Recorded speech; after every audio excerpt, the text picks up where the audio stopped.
O aplicativo do Cresce São Paulo é a principal ferramenta de acesso aos serviços e comunicação do Conselho. Faça agora o download na App Store e na Play Store. E siga nossas redes sociais no Facebook e Instagram. Gente, primeiro de tudo, agradeço a presença de cada um de vocês. Espero poder agregar, espero que seja uma troca de experiências bastante interessante. A gente nunca sabe tudo, e a cada palestra que eu faço, eu aprendo com vocês. Então, para mim, também é muito interessante e espero também poder agregar. E agradecer, claro, sempre a Deus, né? Então, hoje, nós vamos falar de documentação em geral, regularização de imóveis e a corretagem imobiliária. Será que o corretor ele tem um papel importante na orientação e na segurança das transações imobiliárias? Total, né? Total. Só uma observação. O material, se vocês quiserem o material da palestra, por favor, me enviem um direct ou um WhatsApp. No final da apresentação vão ter os meus dados, meu WhatsApp, meu Instagram. E sigam, curtam, por favor. E aí eu compartilho com vocês o material para quem quiser, tá? Então, vamos lá. O objetivo da palestra: esclarecer os principais meios de regularização imobiliária e a importância da análise da situação do imóvel e das partes como um todo. Então, isso daqui é em qualquer transação imobiliária, não é só quando a gente vai fazer uma regularização imobiliária. Então, em toda e qualquer transação imobiliária, é muito importante a gente verificar a situação do imóvel e a situação das partes. Destacar o papel do corretor diante de imóveis com pendências jurídicas, mas não só, né? O papel do corretor é importante sempre. Quando o imóvel também não tem pendências jurídicas, o corretor ele vai ser importante por quê? Porque ele vai ter verificado que não tinha pendências jurídicas, né? Então, vai seguir com aquela transação de forma segura. E prevenir riscos na corretagem e potencializar negócios seguros. Então, quando vocês chegam para o cliente de vocês e falam, olha, nós estamos aqui fazendo uma análise aprofundada. Tiramos certidões, por exemplo, dos antigos proprietários. Isso traz ou não traz segurança para eles? Trazem. Aí tem gente que fala assim, nossa, mas por que você está tirando certidão de antigo proprietário? Então, porque tem uma determinação do STJ que fala de fraude à execução. Tem, por exemplo, fraude entre as partes. O João, por exemplo, está com o nome negativado, aí ele transfere o imóvel para o José, e aí você percebe que a transferência ocorreu num lapso temporal ali curto. Então, você precisa puxar também a certidão do João, porque o José está com o nome limpo, mas e o João? A gente precisa verificar tudo isso. Então, a gente vai falar de algumas questões bem pontuais aqui, para vocês entenderem o quanto isso é importante, o quanto isso diferencia o trabalho do corretor ao falar com o cliente, e o quanto o cliente vai te agradecer por esse trabalho. Ah, mas eu estou com pressa de assinar, eu já quero assinar a escritura amanhã. Tá bom, você quer assinar amanhã e no futuro você ter um problema? Ou você prefere esperar alguns dias e fazer com segurança? O que é melhor? Você que trabalha em cartório, o pessoal chega lá no frisson, né? E depois a gente sabe os problemas que pode dar. Então, vamos lá. Vamos começar... Oi? Vamos começar com a seguinte pergunta. Se não houver penhora, arresto, sequestro ou qualquer pendência registrada ou averbada na matrícula do imóvel, o negócio é seguro? Então, eu tiro a matrícula do imóvel. Aí, na matrícula, não está constando nada. Não está constando nenhuma constrição judicial. Isso é suficiente? O que vocês acham? Não. E o que a gente tem que fazer? Para poder saber se existe algum processo, por exemplo, que já tem uma determinação de penhora, um sequestro, um arresto, enfim. A gente tem que tirar as certidões, né? Então, gente, tirar só a matrícula não é segurança de nada. Tem gente que fala assim, mas não constou nada na matrícula. Ok, mas como que você prova a sua boa-fé? A boa-fé do adquirente, ela é objetiva. O que significa boa-fé objetiva? Significa que a parte tem que provar que fez aquele negócio de boa-fé. E como que ele prova isso? Demonstrando que ele foi diligente, que ele tirou todas as certidões necessárias. Então, a gente vai ter que sempre, em qualquer hipótese, em qualquer transação imobiliária, tirar aquele rol de certidões. Ah, mas agora não precisa mais apresentar as certidões fiscais. Vocês viram isso, né? O cartório não pode mais exigir a apresentação das certidões fiscais. Vocês viram isso? Isso significa que essas certidões estão dispensadas? Em hipótese alguma, tá? O cartório não exigir é uma coisa, a segurança jurídica da transação é outra coisa, tá? E quem é que tem o dever de diligenciar, de verificar todas as certidões, verificar se aquela transação é segura? Vocês. O corretor, ele responde civilmente e criminalmente, né, por problemas em uma transação imobiliária. Transação imobiliária, a gente tem que entender como compra e venda, como adjudicação compulsória, como permuta, como dação em pagamento, enfim, arrematação, né? São várias formas de alienação. Compra de imóvel na planta. Então, não interessa qual transação imobiliária vocês vão estar ali envolvidos. Tem sempre que tirar um rol de certidões que nós vamos ver aqui na frente, tá? Então, vamos lá. Tirei a matrícula, não está constando nada, mas eu vou lá e tiro uma certidão. Aí eu tiro a certidão do João da Silva e aparece que tem, por exemplo, um processo trabalhista. Aí eu vou verificar esse processo trabalhista. E aí, nesse processo, tem uma determinação já de penhora do imóvel. Tem a determinação, só que o juiz ainda não expediu o ofício para o cartório de registro de imóveis. O que a gente faz? A gente ignora essa determinação judicial? Sim ou não? Não. Porque, gente, é uma determinação judicial. Ela só ainda não foi enviada para o cartório, mas o processo já está numa fase de execução avançada e aquele imóvel pode sofrer uma penhora, pode ir a leilão, enfim. Ah, mas é bem de família, não vou nem tirar a certidão, imagina, meu pai está vendendo a casa, é bem de família, né? Bem de família é impenhorável. Não preciso tirar nenhuma certidão. Será? Precisa, sabe por quê? Bem de família é impenhorável, mas ele pode ser penhorado. E aí a parte vai ter que fazer a sua defesa e provar que aquele imóvel é bem de família. E só depois que provar nos autos do processo que aquele imóvel é bem de família, que o juiz, então, vai pedir para dar a baixa naquela penhora. Eu ouvi isso, nossa, uma cliente, ela ficou muito brava comigo, que eu estava pedindo um monte de certidão, aí ela falou assim, nossa, mas você não sabe que é bem de família? Falei, eu sei, mas será que o juiz sabe? Né? A gente tem que entender. Será que a outra parte, né, o autor da ação, sabe? Será que ele não indicou o seu imóvel, né, mesmo sendo bem de família, para uma penhora? Então, a gente tem que verificar. Então, gente, não fiquem acuados com coisas que vocês possam ouvir. Ah, mas é bem de família. Ah, mas na matrícula não consta nada. Ah, mas tem uma lei que fala que se a matrícula não constou nada, então é terceiro de boa-fé. Ah, mas agora os cartórios não precisam mais exigir as certidões fiscais. Então, assim, não precisa de nada disso que você está fazendo. Não se sintam acuados.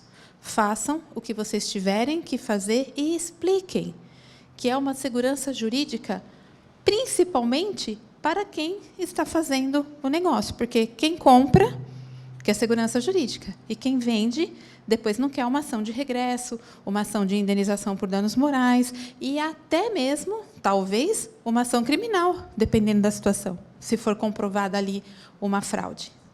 Tá certo, gente? Até aí está claro para vocês? Então, vamos lá. Então, a gente tinha perguntado, né? Ah, não constou nada na matrícula, o negócio é seguro? Resposta, não necessariamente. No momento da compra, é indispensável o comprador e o corretor fazer uma análise de risco para identificar a existência de dívidas ou ações que possam caracterizar fraude contra credores ou fraude à execução. Observação importante: se no momento da venda houver registro ou averbação de gravame ou existência de ação, a presunção da má-fé é absoluta. Gente, isso daqui é muito importante. Eu tirei uma matrícula. Constava lá na matrícula uma averbação, né? Um registro de uma penhora, de uma indisponibilidade, enfim, a existência de uma ação. Existe, às vezes, a anotação premonitória. Vocês já ouviram falar disso? Anotação premonitória?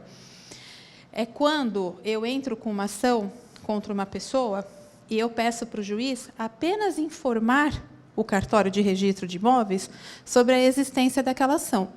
O imóvel ele não vai ficar indisponível e o imóvel não está sofrendo uma penhora, mas vai constar na matrícula do imóvel a informação de que eu estou movendo um processo contra o João da Silva. Isso é importante? É. Muito importante. O imóvel pode ser transacionado? Pode. Não está indisponível, não está penhorado. Mas será que eu não tenho o dever de ir lá e verificar do que se trata essa ação? Porque se eu estou falando para o cartório de registro de imóveis anotar, alguma coisa tem. Onde há fumaça, há fogo. Então, vamos entender a que se refere aquela ação, né?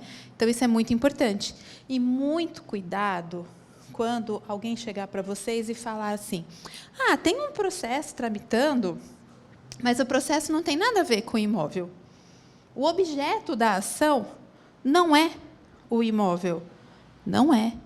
Mas o imóvel pode vir a ser penhorado para pagamento de uma dívida, por exemplo.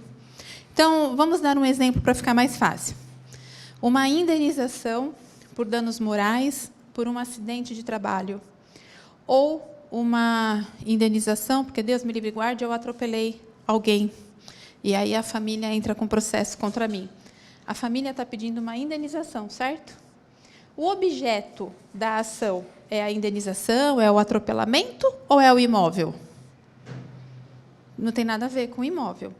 Mas aí o juiz me condena, o juiz fala assim: olha, você estava acima do limite de velocidade, você desrespeitou as leis de trânsito, você passou em cima da faixa de pedestre, enfim, atropelou uma pessoa, você vai ter que pagar uma indenização, vamos supor, de R$300 mil, só a título de exemplo. Aí, eu não tenho como pagar. Vão atrás das minhas contas bancárias, não conseguem bloquear esse valor, eu não tenho veículo nesse valor, enfim, mas eu tenho um imóvel. O imóvel pode ser penhorado para pagar essa dívida? Pode. Pode. Aí, é claro, a gente vai ver se tem alegação de bem de família, a gente vai ver qual defesa cabe. Mas o imóvel pode ser penhorado, tá? Então, assim, nesse caso, o objeto da ação era o imóvel? Eu estava discutindo alguma questão relacionada diretamente ao imóvel? Não. Mas, por conta da sentença do juiz, que me condenou a um pagamento de uma indenização de R$300 mil, por exemplo, o meu imóvel foi penhorado. Vocês conseguem entender o quanto é importante a gente verificar os processos judiciais?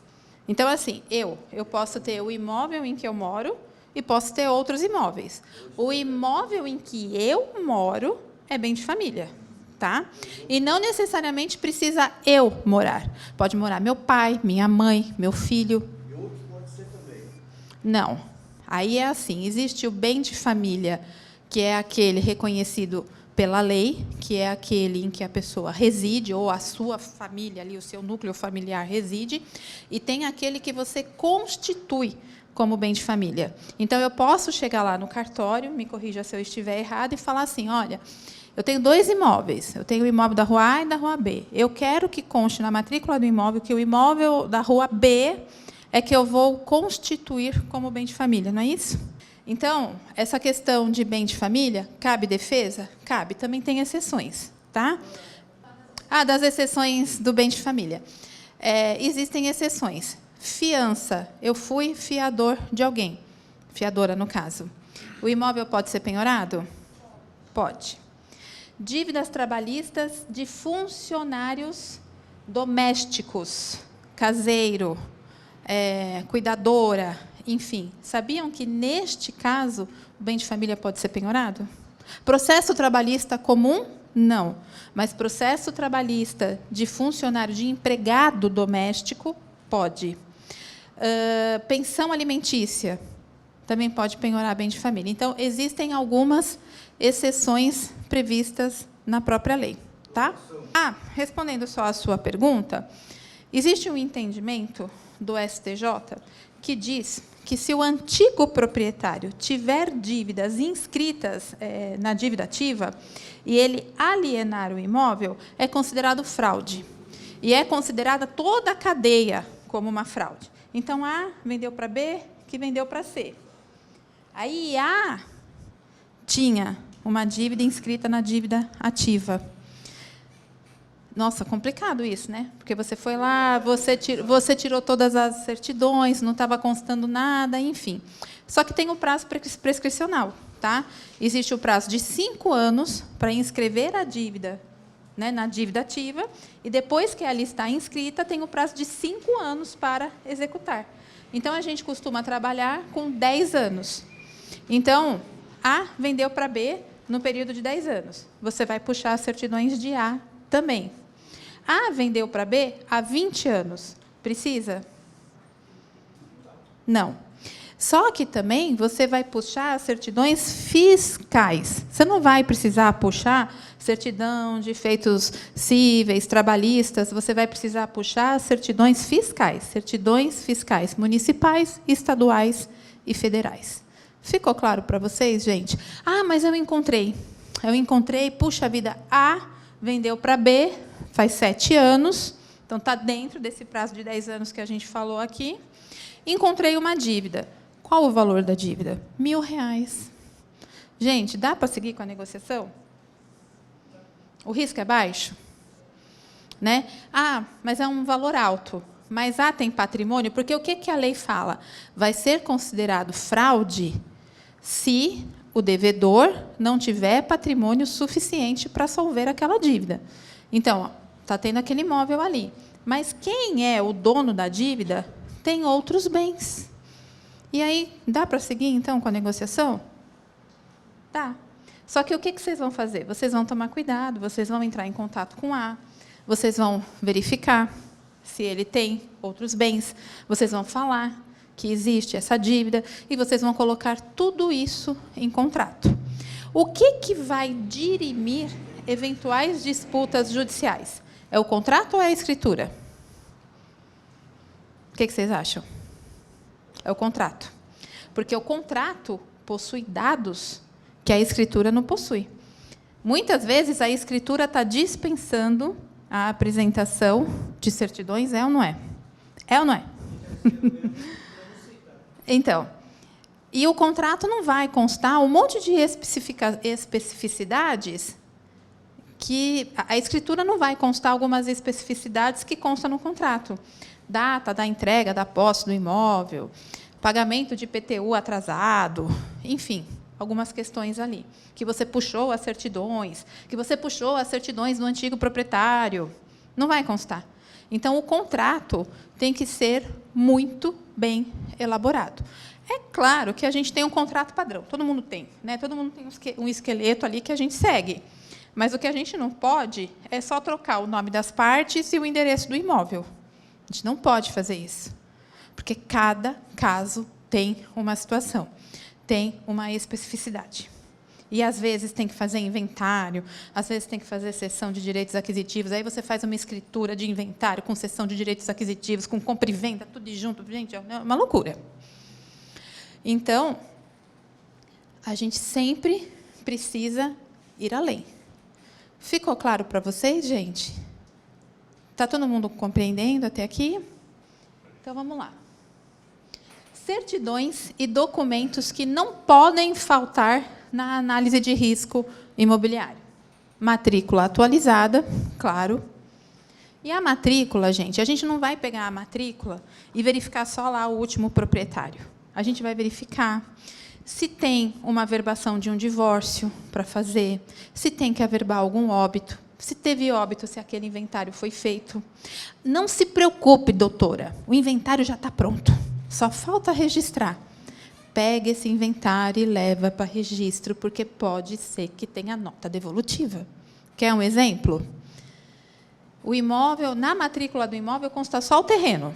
Só que sobre o terreno tem uma construção. O que você tem que inventariar? O terreno, que é o que consta na matrícula.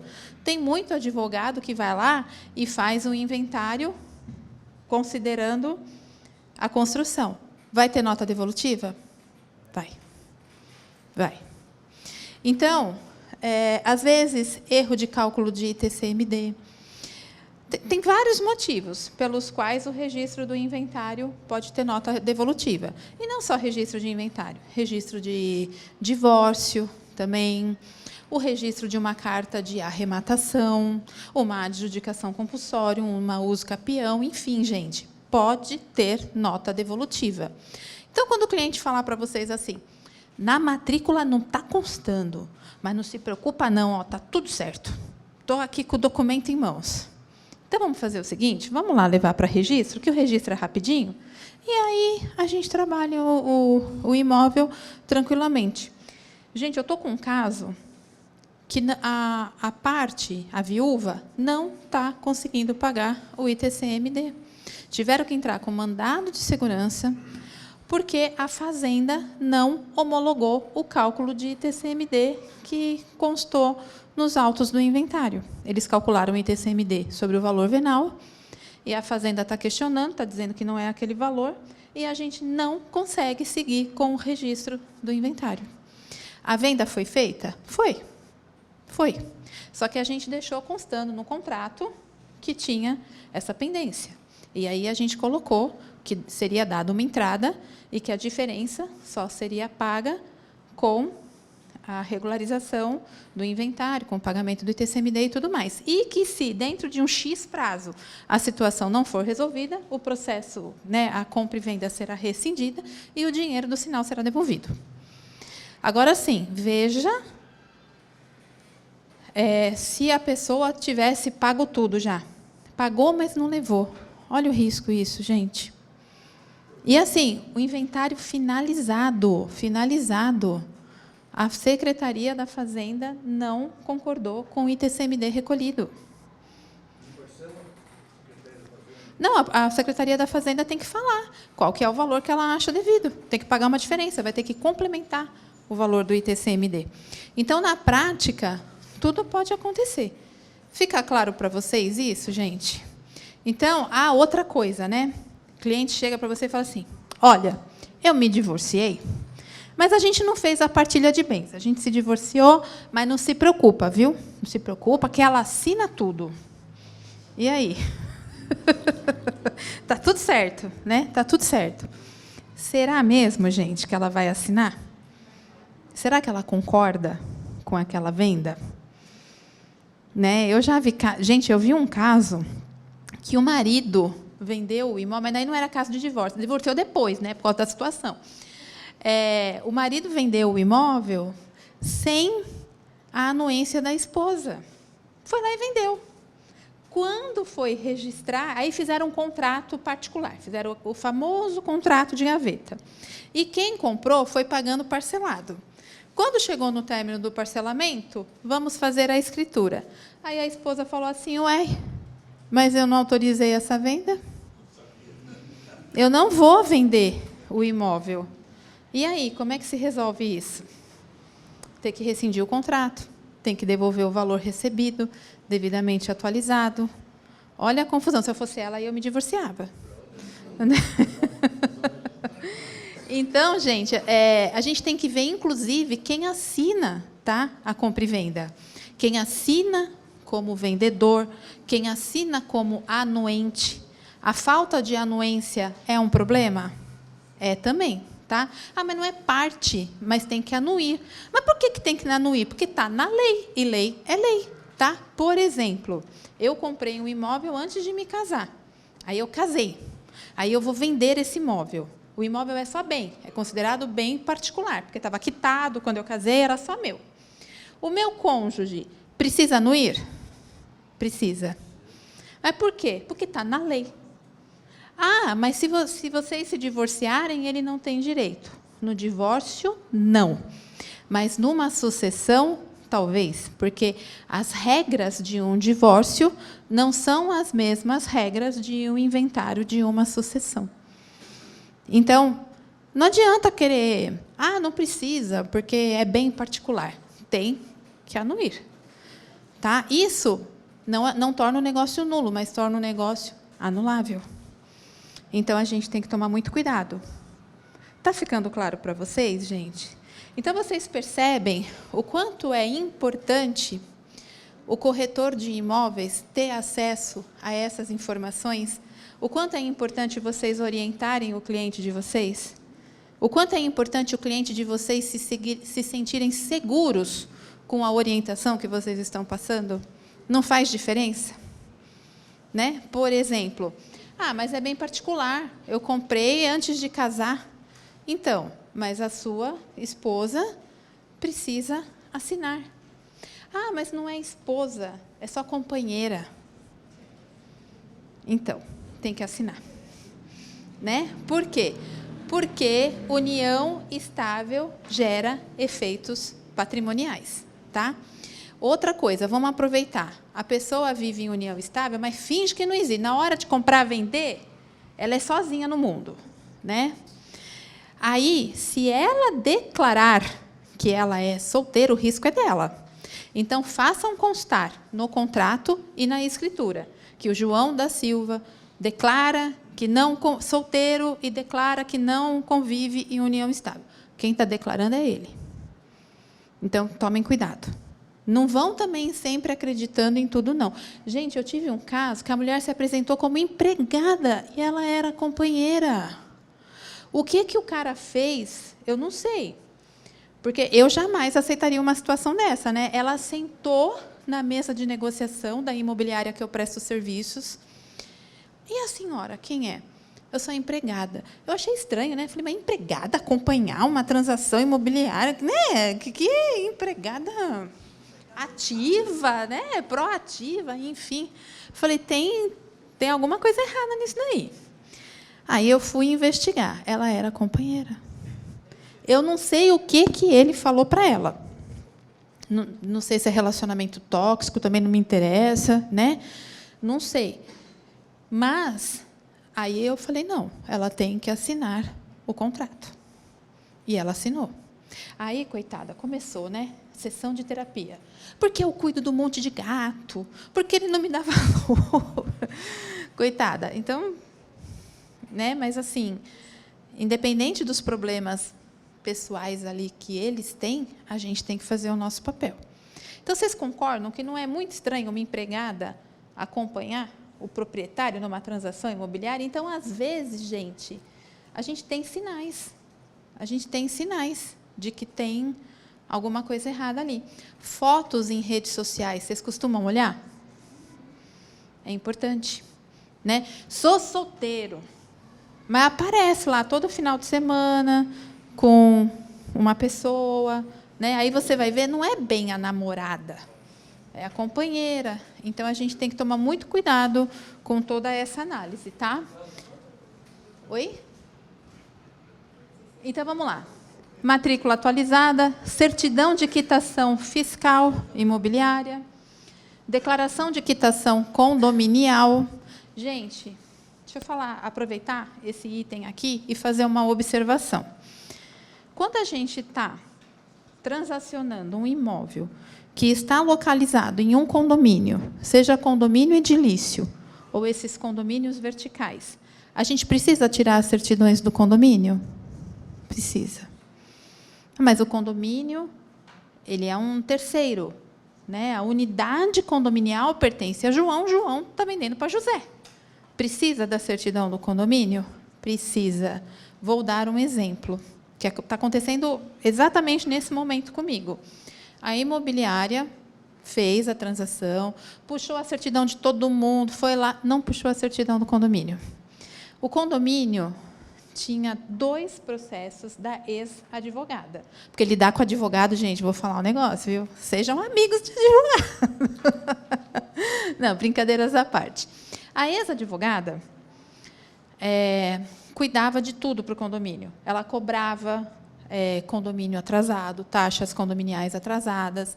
Teve condomínio que ela precisou entrar com a ação de adjudicação compulsória, ganhou, e estava indo muito bem. Aí teve uma ata de eleição de síndico, mudou o síndico. Aí o síndico que entrou falou assim: olha, você não trabalha mais para a gente, vou colocar outro advogado no seu lugar. Ok, tudo bem, vamos rescindir o contrato, mas eu tenho honorários pendentes, se vira. Ela se virou. Ela entrou com 2 ações de cobrança contra o condomínio. Só em um dos processos, os honorários dela eram R$180 mil, porque era uma unidade que ela tinha feito a adjudicação. E, nesse caso, ela tinha combinado com o condomínio que ela iria ganhar um percentual sobre o valor da unidade. Era o contrato de honorários advocatícios que ela tinha com o condomínio. Então, só em uma ação era R$180 mil e tinham outras coisas que ela tinha para receber, atas de assembleia que ela tinha participado, que ela tinha elaborado, cobranças de taxas condominiais, acordos que ela tinha feito com condôminos inadimplentes, enfim. Aí, entrou com a ação, o condomínio chegou lá e fez um acordo, está pagando a advogada. Aí teve um rateio dessas despesas. Só que o rateio chegou agora, nesse mês aqui, o mês de outubro. O rateio chegou agora. O fato gerador é anterior à venda. A venda foi em julho de 2025. O rateio chegou agora, em outubro de 2025. Aí o ex-proprietário falou assim: não tenho nada a ver com isso. A dívida chegou agora. A venda foi em julho de 2025. Mas o serviço que a advogada prestou era lá da época que o antigo proprietário morava lá. Então, quem vai ter que ser responsável por isso? O antigo proprietário. Ah, ele não vai pagar. Aí o atual proprietário vai ter que pagar e vai ter que entrar com a ação de regresso, porque senão o atual proprietário também fica devendo condomínio, né? Mas ó, vocês não imaginam a briga que está dando. Mas está dando uma briga, gente, é R$200 e poucos por mês, graças a Deus, apesar do número devido para a advogada ser alto, é um condomínio com várias unidades, então, rateando para todo mundo, não ficou tão pesado. Mas, por causa de R$200 e poucos, já está dando uma briga que vocês não têm noção. Imagina se fosse um valor bem expressivo para cada condômino. Então, a gente tem que verificar ações do condomínio? Tem. Por quê? Porque pode ser que tenha um rateio para os condôminos. Processo trabalhista. O porteiro entrou com processo trabalhista. O condomínio vai ter que pagar, né? As verbas rescisórias ali, enfim, vai ter que pagar aquela reclamação trabalhista. Vai ter rateio dessas despesas? Vai. A gente está trazendo alguns exemplos aqui, tá? Nesse caso, é rateio de processo da ex-advogada, mas podia ser qualquer coisa. Ah, teve um acidente de trabalho, o piscineiro se afogou, sei lá, aconteceu alguma coisa, gente. Teve uma indenização. O condomínio vai ter que ratear com os condôminos? Vai. Então, é sempre muito importante a gente olhar as certidões do condomínio. E não é só isso, gente. Eu conheço casos de condomínio, eu não sei como, tá? Não entendo. Mas tem condomínio que deve 300, 400 mil reais de conta de água. Não sei como. Não vai lá e como é que chama? Não corta a água. Mas eu fiquei sabendo de casos que o condomínio está devendo horrores de conta de consumo. Essa conta vai chegar para alguém. Então, a gente sempre tem que verificar, tá? Então, vamos lá. Certidão de efeitos ajuizados estaduais. Então, Tribunal de Justiça, a gente sempre tem que verificar, tá? Detalhe, a gente tem que verificar do local do imóvel e da residência do vendedor também. Então, por exemplo, o vendedor, o imóvel é em São Paulo, mas o vendedor está no Rio de Janeiro. Eu preciso tirar as certidões do TJ do Rio de Janeiro também? Preciso. Tá? Sabe quem pode ajudar a gente com isso? Eu trouxe só a título de exemplo a Lude. Vocês conhecem? Ainda bem que não caiu em mim, né? Já pensou? Já vou entrar com a ação. Vocês conhecem a Alude?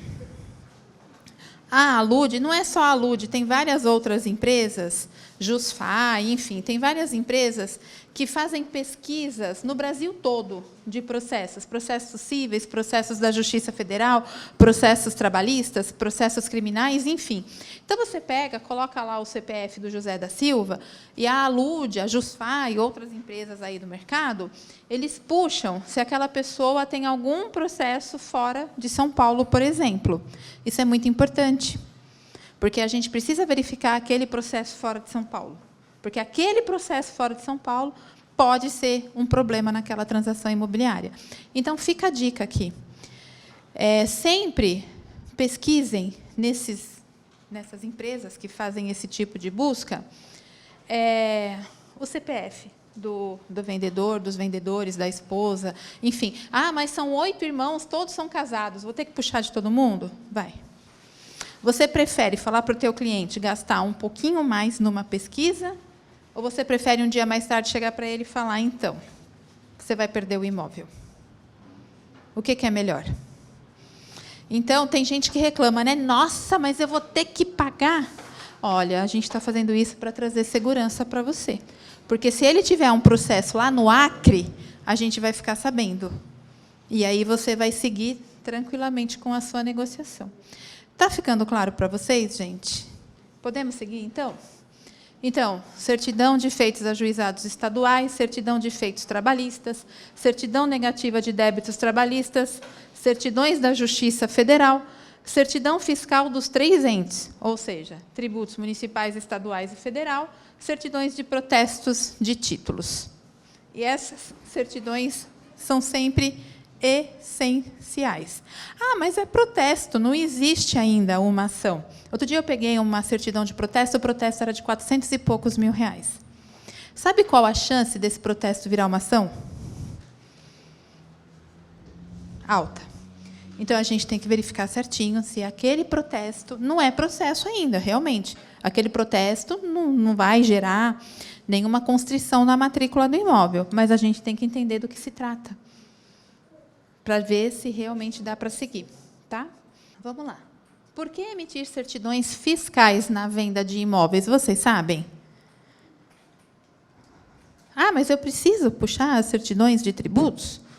Porque, por exemplo, eu sou uma empresa, vamos supor, eu sou uma pessoa física que tenho uma empresa. Ah, eu tenho que puxar as certidões da minha empresa? Sim. Ué, mas por quê? Porque pode ocorrer a desconsideração da personalidade jurídica e o sócio responder pela dívida da empresa. Mas o imóvel está no meu nome, não está no nome do meu CNPJ. Eu preciso puxar as certidões no CNPJ? Preciso. Por quê? Porque se a minha empresa tiver uma dívida e ela não tiver bens suficientes para pagar aquela dívida, o juiz vai atrás dos bens do sócio. Ficou claro para vocês? Então, é por isso que a gente tem também que puxar. Então, gente, voltando aqui, ó, a gente poderia... Espera aí que eu estou fazendo errado. A gente poderia colocar mais um tique aqui, ó, da JUSESP.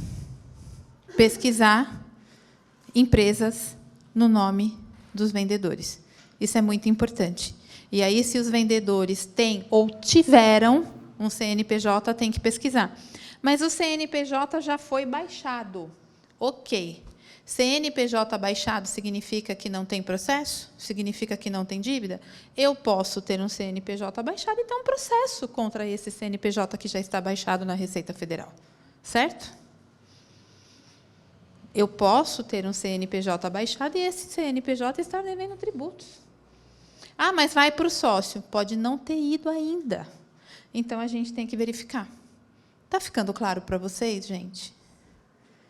Nossa, mas dá muito trabalho fazer isso tudo. É mais trabalhoso vocês fazerem isso ou é mais trabalhoso vocês responderem um processo depois? O que vocês preferem? Eu prefiro que vocês respondam um processo, porque aí vocês me contratam. Deus me livre, gente, não.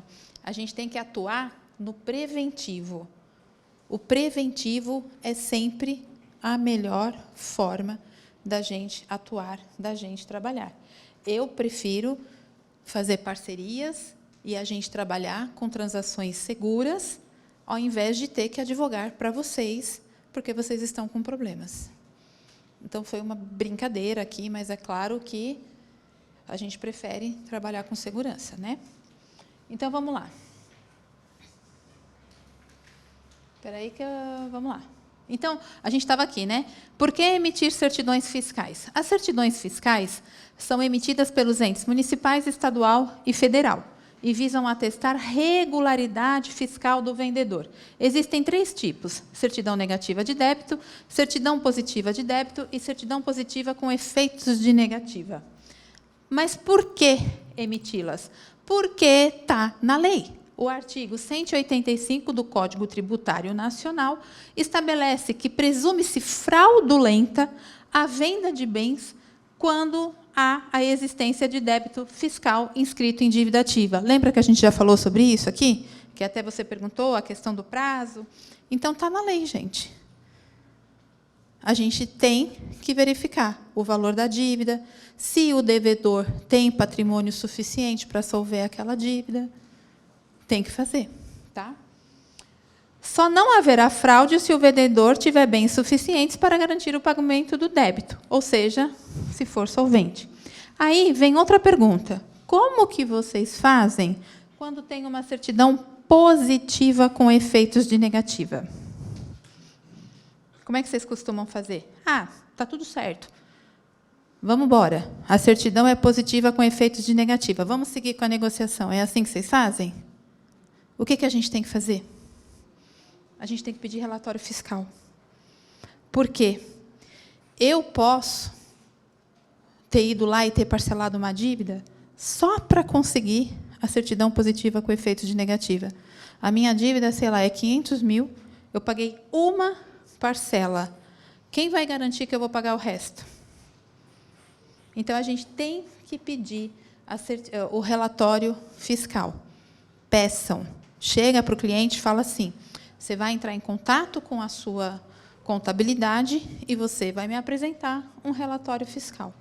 Porque vocês vão entender a que se refere aquele débito, qual o valor do débito, se existem ainda muitas parcelas a serem pagas ou não.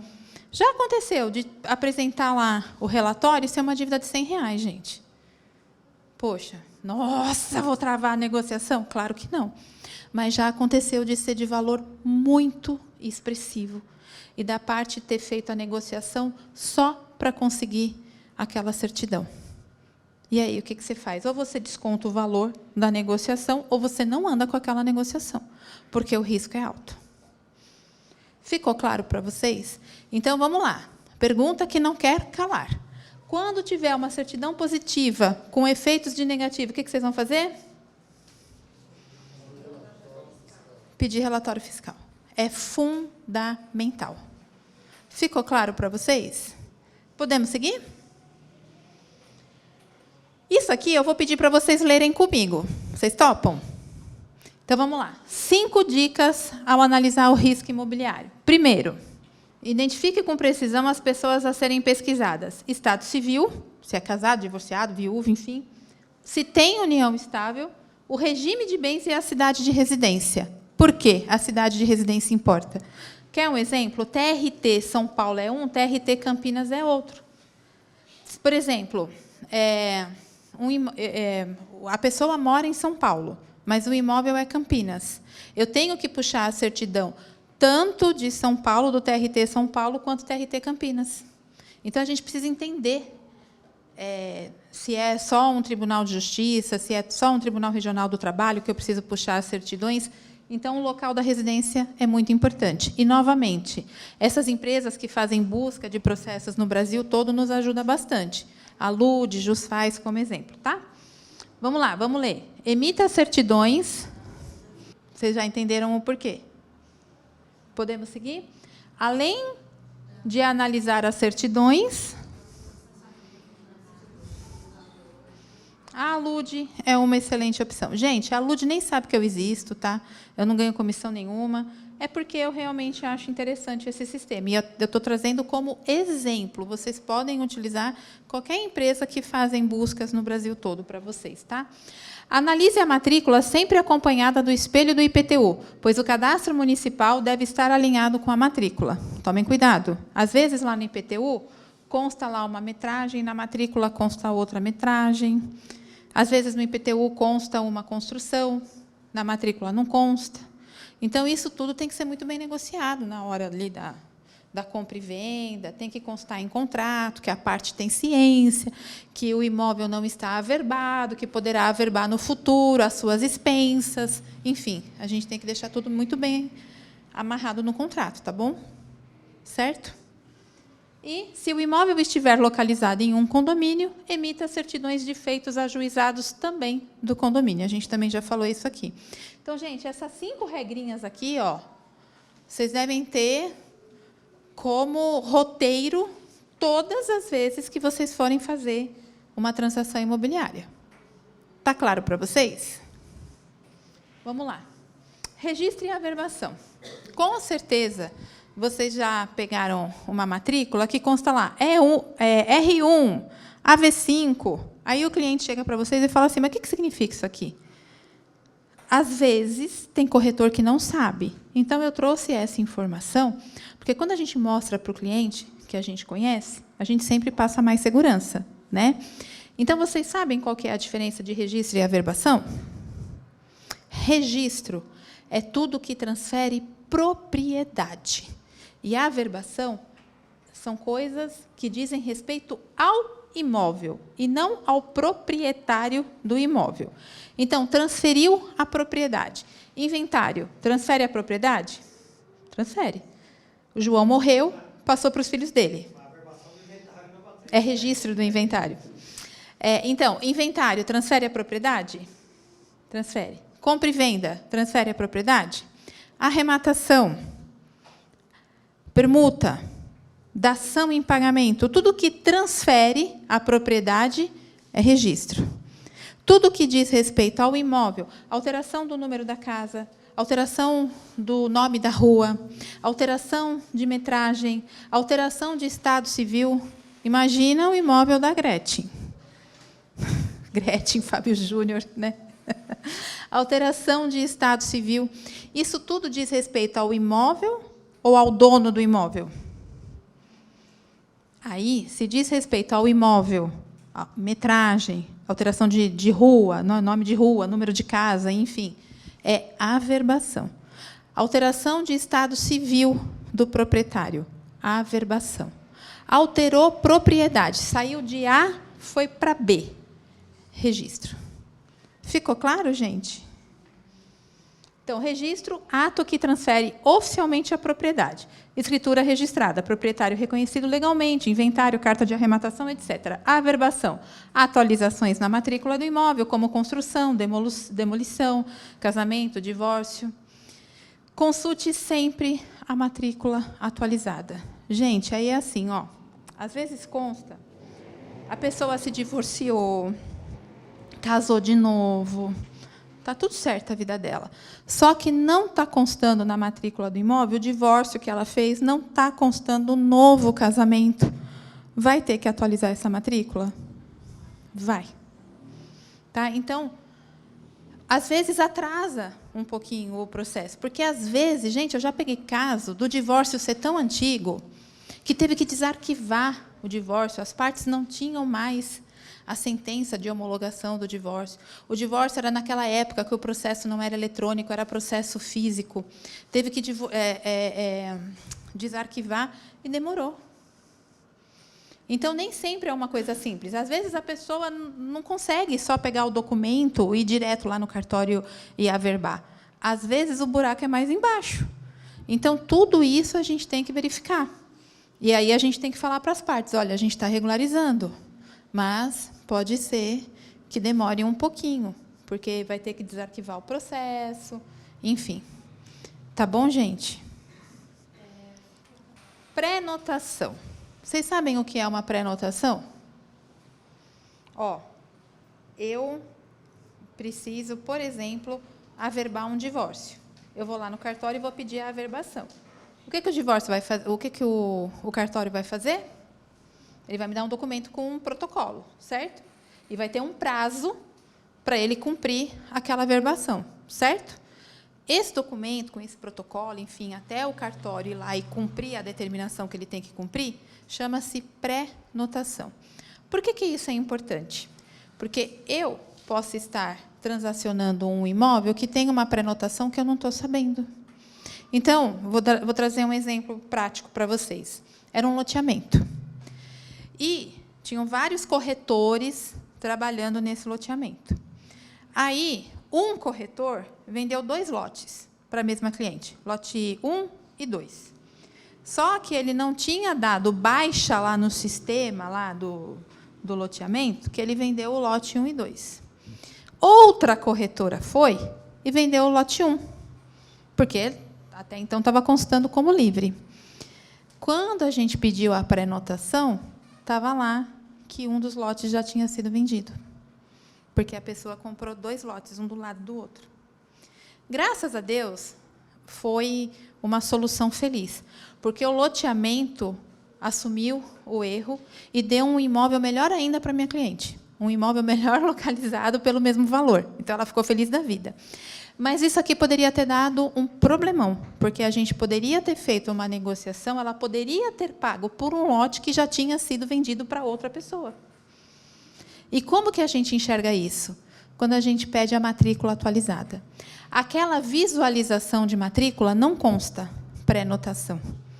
Então, assim, na prática, a gente sempre pede a visualização da matrícula, mas fala para o cliente de vocês, olha, a visualização custa 20 e pouco, a matrícula atualizada custa 70 e pouco, vamos tirar uma matrícula atualizada para a gente ter certeza que não tem nenhuma pré-notação pendente? É mais seguro para você. Por causa de R$50, gente, é uma segurança para todo mundo.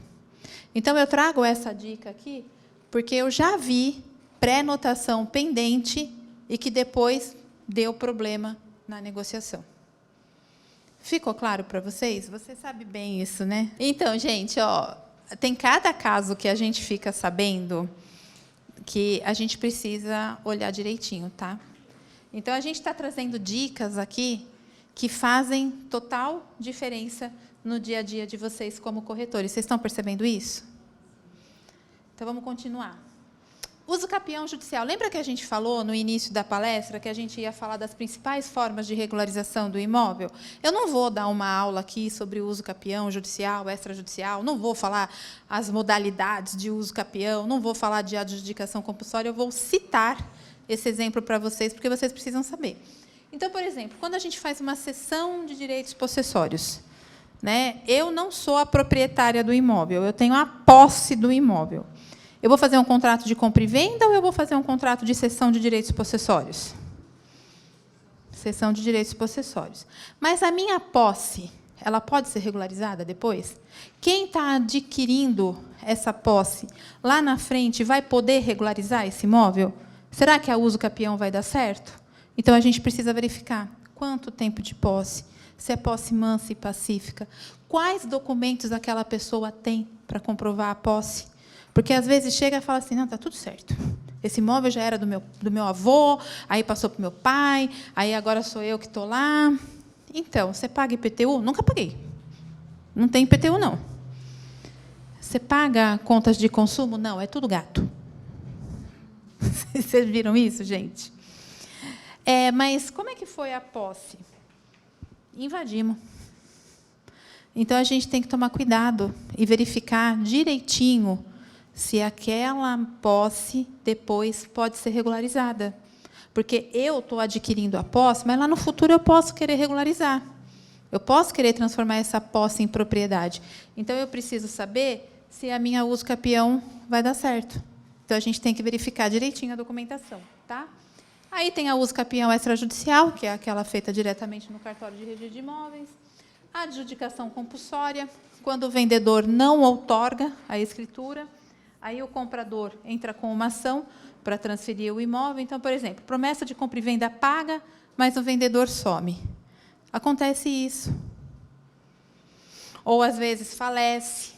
Aí você tem que... Não teve a escritura, aí você tem que fazer a adjudicação compulsória, enfim, tá? Então, são formas de regularização que aí vocês vão precisar de uma parceria com um advogado. Gente, porque assim, nunca ninguém chega a lugar algum sozinho. Eu preciso de vocês, eu preciso de corretores de imóveis, eu preciso de arquitetos, eu preciso de engenheiros, eu preciso de topógrafos, eu preciso de pessoas que trabalham nos cartórios. Um precisa do outro. Preciso de contador. Na minha atuação, eu preciso de vários profissionais, muitas vezes, para resolver um caso. Então, a gente não tem que ter vergonha de pedir ajuda, a gente não tem que achar que a gente tem que saber tudo, a gente não tem que saber tudo, a gente nunca vai saber tudo, e a gente precisa fazer parcerias, a gente precisa contar com a ajuda de outros profissionais. Isso é muito importante. Divórcio judicial ou extrajudicial é outra forma de regularizar a propriedade. Sim, porque, por exemplo, eu sou casada, aí o imóvel é metade meu, metade do meu marido. Aí a gente vai se divorciar, vamos supor que ele fica com o imóvel da praia e eu fico com o imóvel de São Paulo. Esse imóvel de São Paulo não vai ser 100% meu? Era metade dele, agora vai ser 100% meu. Então, não é uma forma, o divórcio, de regularizar a propriedade? Eu vou precisar constar lá no cartório que o imóvel deixou de ser 50% dele e passou a ser 100% meu. Ou, sei lá, como eu vou ficar com os meus filhos, tal, ele fala, não, vou doar, o imóvel fica só para você, eu nem vou ficar com outro imóvel, mas o imóvel fica só para você, para os nossos filhos, enfim. Então, é uma forma de regularizar a propriedade, vocês entendem? Inventário e partilha também, claro, né? Então, gente, inventário costuma, às vezes, dar um problema. Sabe aqueles inventários que nunca são feitos? Porque tem família que entende que não precisa fazer inventário. Não, mas o imóvel não vai sair da família mesmo, o imóvel vai ficar na família. Para que eu vou fazer inventário? Para que eu vou pagar advogado? Para que eu vou pagar imposto? Porque o governo quer me roubar, porque o advogado quer me roubar, porque não sei o quê, porque não sei o que lá, blá, blá, blá. Aí vai morrendo um monte de gente. O avô morre, aí a avó morre. Só que o filho morre antes da avó morrer. Aí o filho do filho vai ter direito. Aí casa... Aí o cônjuge morre, e era regime da comunhão universal de bens. Gente, o regime interfere, várias mortes sucessivas vão interferindo. Aí, quando você tenta regularizar, você não consegue mais, porque é tanto inventário para fazer, é tanta coisa para você regularizar, que fica assim impossível. É melhor entrar com ação de uso capião, às vezes. Mas tem que analisar com calma, porque a uso capião não substitui questões sucessórias. Eu não posso fazer uma uso capião para não fazer um inventário. Se o remédio jurídico for o inventário, eu tenho que fazer um inventário. Então, a gente tem que tomar muito cuidado, porque tem casos que a família vai deixando, e vai morrendo um, e vai morrendo o outro, e, às vezes, o filho morre antes do pai, aí o filho do filho também morre antes do pai, antes do avô, não sei o quê. Gente... Então, depende. O advogado vai analisar, mas o advogado pode entrar com a ação e o juiz não deferir aquela uso capião. Tá? A palavra final é do juiz. Tá? Então, assim, o advogado vai fazer uma análise? Claro. O advogado vai entrar com a ação? Claro. Mas pode ser que aquela ação tenha sucesso ou não. Por isso que uma análise muito cautelosa é muito importante. E aí, eu falar para você qual o melhor remédio? Não sei, porque vai depender de caso a caso. Deve ter, né? E imóvel rural sempre dá problema, né? Então, inventário e partilha também é uma forma, né, de regularizar imóvel. Questões que sempre precisam ser verificadas e repassadas aos clientes. Importância sobre o registro da escritura na matrícula do imóvel. Explicar por que precisa ser feito o registro. Às vezes, a pessoa vai lá, faz a escritura, mas, por algum motivo, ela não quer registrar a escritura. Porque tem uma dívida, de um processo, porque está em processo de divórcio, eu sei lá por quê, às vezes a pessoa não quer registrar. Isso aqui é complicado, gente, porque não existe um prazo imposto por lei para você registrar uma matrícula. Mas, se o imóvel continuar em nome do João e o João sofrer um processo, o imóvel pode ser penhorado? Pode. E também pode ocorrer, gente, existem escrituras antigas que não precisava ter alguns dados que hoje o cartório existe. Aí você chega com uma escritura lá de 1900 e bolinha para registrar, e o cartório faz nota devolutiva, porque está faltando algum dado naquela escritura. E aí você tem a escritura, mas não consegue registrar. Então, quanto antes fizer o registro da escritura na matrícula do imóvel, melhor. Oriente o cliente de vocês nesse sentido. Imóvel de posse. Explicar sobre a regularização futura e verificar se será possível ocorrer tal regularização. A gente acabou de falar sobre isso aqui. Venda de imóvel por quem convive em união estável. Assinatura do companheiro. É imprescindível. Mas é imóvel que eu já tinha antes de começar a minha união estável, que não sei o quê e tal. União estável gera efeitos patrimoniais. Numa dissolução de união estável, pode ser que o companheiro ou companheira não tenha direito, mas, numa sucessão, ele pode ter direito. Então, a anuência do companheiro ou da companheira é importante, se o imóvel foi adquirido antes, né? Ou, se foi adquirido em conjunto, ela vai ter que assinar também como vendedora. Tá? Uma observação aqui. Eu comprei um imóvel financiado. Estou pagando lá as parcelas. Aí eu caso ou eu inicio uma união estável. O meu cônjuge ou meu companheiro pode ser que ele tenha direito a uma parte ideal do meu imóvel. Então, vamos lá. Eu financiei o imóvel, sei lá, em 60 meses. Paguei 10 meses, casei. Fiquei 1 ano casada, divorciei. Esse 1 ano que eu fiquei casada, eu casei no regime da comunhão parcial de bens. No regime da comunhão parcial de bens, o meu cônjuge vai ter direito ao meu imóvel nesse 1 ano que a gente ficou casado, mesmo eu tendo adquirido o imóvel antes do casamento. Então, o imóvel financiado gera efeitos para o companheiro ou para o cônjuge no período em que ocorrer aquele patrimônio, ou aquele casamento ou aquela união estável. Então, eu já vi casos, tá, de advogado entrar em contato comigo e falar assim, não precisa assinar, não. Eu falei, não, precisa sim, porque ela tem direito. Não, mas meu cliente comprou antes de casar. Sim, mas era financiado. Então, a minha cliente também tem a parte dela. E a gente travou ali uma discussão e a gente fez o que era certo. Então, e assim, não é que o advogado faz por mal, não, tá, gente? Por exemplo, eu não sei nada, mas nada de direito criminal. Nada de direito penal. A pessoa que me contratar vai pegar a pena de morte, mesmo sem ter pena de morte no Brasil, ela vai pegar prisão perpétua. Eu não sei advogar na área penal. Eu vou me aventurar? Não. Tem coisa que a gente não sabe. Direito internacional. I am so sorry. Né? Não sei advogar nessa área. Então, assim, às vezes o advogado, ele é, por exemplo, um advogado trabalhista. Aí ele é parente, ele é amigo de alguém que está vendendo o imóvel e ele dá uma assessoria. Ele está fazendo o melhor que ele pode? Ele está. Mas ele tem o conhecimento necessário? Nem sempre. Então, não é porque é um outro advogado que está falando que a gente tem que confiar. A gente tem sempre que verificar se aquela informação está correta, tá? Eu vou responder a sua pergunta da seguinte forma. Posso comprar um imóvel só no meu nome? Posso. Posso vender sozinha? Vai depender do regime de bens. Então, assim, por exemplo, no regime de bens da comunhão parcial de bens, posso comprar sozinha? Posso. Por quê?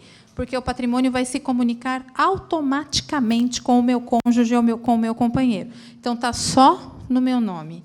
Mas a comunicação do patrimônio ocorre de forma automática pela lei. Então, apesar de estar só no meu nome, de eu ter comprado só no meu nome, o outro tem direito. Entendeu? Porque é a lei. Por quê? Porque é o regime da comunhão parcial de bens. Era regime da separação total de bens, aí já é outra coisa. Mas a gente tem que tomar muito cuidado, porque nem tudo que está escrito é a realidade fática. Então, assim, constou que eu sou divorciada. Sim, sabe por quê? Porque a união estável, ela não altera o meu estado civil. Então, eu sou solteira. Eu inicio uma união estável com alguém. Qual é o meu estado civil? Solteira. Eu sou viúva. Eu inicio uma união estável com alguém. Qual é o meu estado civil? Viúva. Eu sou divorciada. Eu inicio uma união estável com alguém. Qual que é o meu estado civil? Divorciada. Então, está correto constar lá que é divorciada? Tá. Por quê? Porque a união estável não altera o estado civil, mas gera efeitos patrimoniais. Então, e eu posso fazer prova de uma união estável mesmo pós-mortem? Posso. Posso. O João morreu, mas eu entro com uma ação e falo para o juiz, o João morreu, mas eu tinha uma união estável com ele. E eu provo. E eu vou ter direitos. Você consegue entender? Então, o estado civil não está errado, porque a união estável não altera o estado civil. Se a pessoa era solteira, ela vai continuar solteira. Se ela era viúva, ela vai continuar viúva. Se ela era divorciada, ela vai continuar divorciada. Entendeu? Então, entender um pouco sobre regime de bens também é importante. Questões que sempre precisam ser verificadas e repassadas aos clientes. Imóveis em loteamento, verificar se as matrículas já estão individualizadas, venda de imóvel locado, explicar sobre o prazo para o inquilino desocupar o imóvel e, é claro, a questão do direito de preferência. Tá? Venda de imóvel por pessoa jurídica. Verificar sempre o contrato social para saber quem pode assinar pela venda. Às vezes, por exemplo, tem 3 sócios e consta que os 3 têm que assinar. Às vezes consta que pode assinar sozinho, às vezes consta que tem que ter assinatura de pelo menos 2. Então, a gente precisa entender, porque o João chega lá para vocês e fala assim, não, eu respondo pela empresa, eu sou o sócio administrador. Tá bom, cadê o contrato social? O João tem que assinar com o José. Então, a gente precisa olhar sempre o contrato social. Tá? Regularização imobiliária pendente, então, verificar, né, se tem alguma regularização, como uso capião, adjudicação, inventário, divórcio. Condomínio de coproprietários, verificar se todos concordam com a venda. Gente, já aconteceu comigo. 8 irmãos. 1 não concordava com a venda. Deu um trabalhão. Eu tive que explicar. Se tivesse que entrar com ação de extinção de condomínio, seria prejudicial, que o imóvel poderia ir a leilão, que ele iria perder dinheiro. Aí ele concordou com a venda. Mas isso rendeu várias reuniões. Então, às vezes chega o irmão cabeça lá, né? Não, eu decido, já está tudo certo. Já falei com todo mundo assina. Aí tem uma esposa que não quer assinar, aí tem um irmão que não quer assinar. Então, quando for vários proprietários, certifiquem-se que todos estão de acordo com a venda. Tá? Cancelamento de usufruto, verificar se precisa ocorrer o cancelamento de usufruto. Da importância dos contratos imobiliários, alertar sobre a importância da assinatura de um contrato bem elaborado. Contrato precisa conter todas as especificidades da negociação.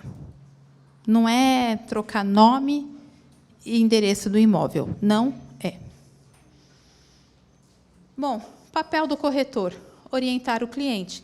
Verificar a matrícula atualizada, identificar pendências e sugerir regularização antes da venda. Tá? Não fazer contratos com imóveis irregulares sem ciência do comprador. Se tiver uma irregularidade, tem que explicar qual que é a irregularidade, fazer constar no contrato, fazer tudo de forma transparente. Tá, gente? Casos reais e dúvidas comuns. Venda sem registro da escritura.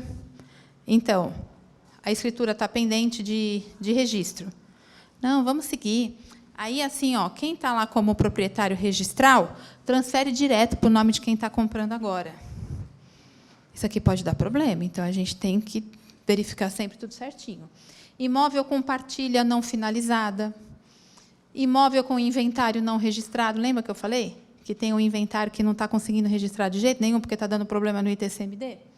Divórcio sem partilha de bens. Isso aqui é muito comum acontecer. O casal vai lá, se divorcia, faz ou a escritura de divórcio, ou faz a a homologação judicial do divórcio, mas deixa para partilhar os bens depois.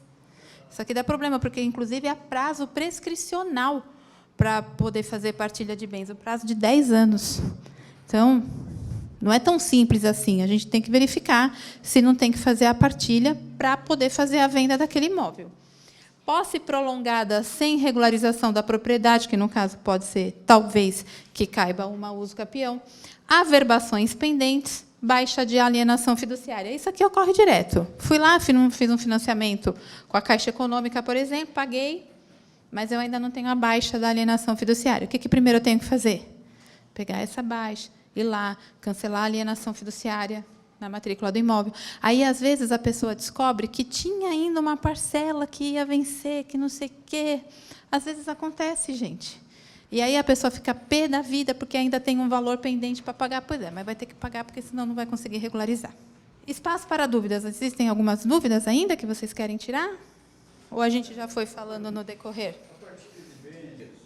O prazo para você ingressar, para você não ter que pagar multa, é 60 dias. Mas, se eu não ingressar com o inventário no prazo de 60 dias, eu posso ingressar depois. A única coisa que vai ter multa. Isso 10 anos? Não, 10 anos é para partilha de bens em divórcio. É assim, ó, eu e você casamos, nos divorciamos. Nos divorciamos, mas não fizemos a partilha de bens. Eu tenho 10 anos para poder fazer a partilha de bens com você. Não, é que tudo isso aqui é bem confuso mesmo. Gente, conclusão. Regularizar traz segurança para todos, certo? Ficou claro isso aqui, né? Verificar todas as questões envolvendo o imóvel e as partes. Segurança para todos. Que partes? Todas as partes. Antigos proprietários, vendedor, imóvel, condomínio, empresa. Ah, o vendedor tem empresa. Tem que verificar a documentação de todo mundo. Tá? Corretor bem informado evita problemas. E parceria entre jurídico e comercial é fundamental. Não só entre jurídico. A gente acabou de falar aqui. Contador, arquiteto, engenheiro, topógrafo, enfim, a gente precisa de várias parcerias aí no nosso dia a dia. Gente, esses aqui são os meus dados. Por favor, anotem, tirem fotos. E eu fico à disposição de vocês e espero ter trazido informações importantes para o dia a dia de vocês.